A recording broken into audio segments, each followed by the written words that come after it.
this is a wonderful timing in this season to be able to have this interaction with you and to have this conversation with our expanded selves, because it's here. You know what I'm saying? Like, it's here, and it's like pinging off the walls of the space that I'm in.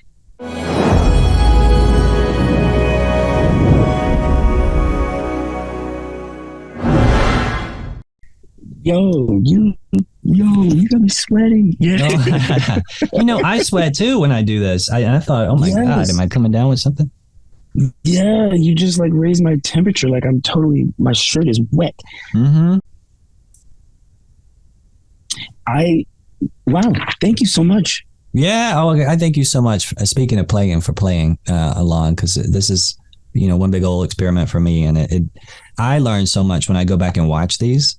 I'm like, oh yeah, wow. It helps me in just life. And so thank you for those questions, because the answers that now I'll be aware of are things that I may have never come across, so thank you.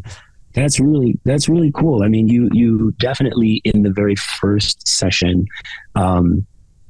it wasn't quite like this, right? But like, we're talking probably like maybe a year and a half ago, we had a session together. Yes. And, right. And that session, maybe it was even long. I don't even know time at this point, but, maybe even at that point,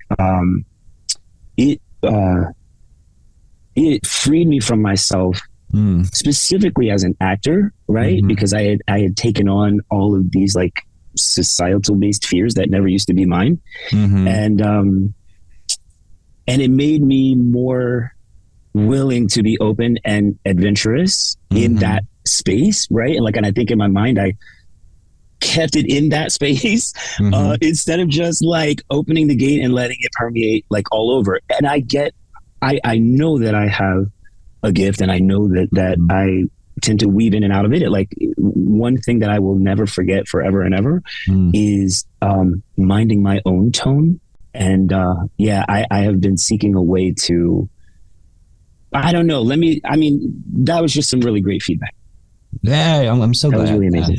Yeah, I like that too. Mind your tone, because I'm just also processing that, what you just reflected back, because I think it's true also when you put your focus on look at all these grumpy people around me, or you've taken the focus off your own tone, and you've resonated with them just by putting your attention there. It changes your own tone. Whereas, like a resonant sort of tuning fork. I remember that image. Yes, that was good. Yeah.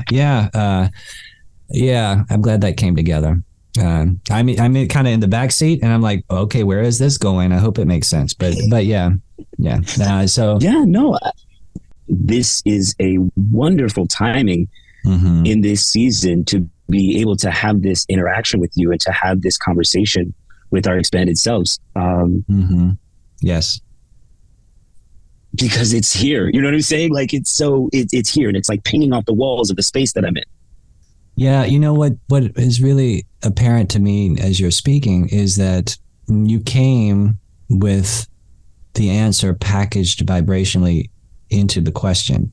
And so, from your expanded self's point of view. And so it doesn't surprise me that the message that came back was not from me. It was from energetically the answer that was already packaged within the question. Something that I realize is true is that the question doesn't appear until the answer is already there. The question is just a way to help us focus and see what's already there, which is the answer. And so I love that. It's very deep to know that it's there. There would be no question unless the answer was already fully formed. And so anyway, energetically, you already brought all that with you. And I think what I've realized about myself is I'm an allower, and so I have no resistance or boundary between your question and answer. So it allows me to, to allow. So, yeah.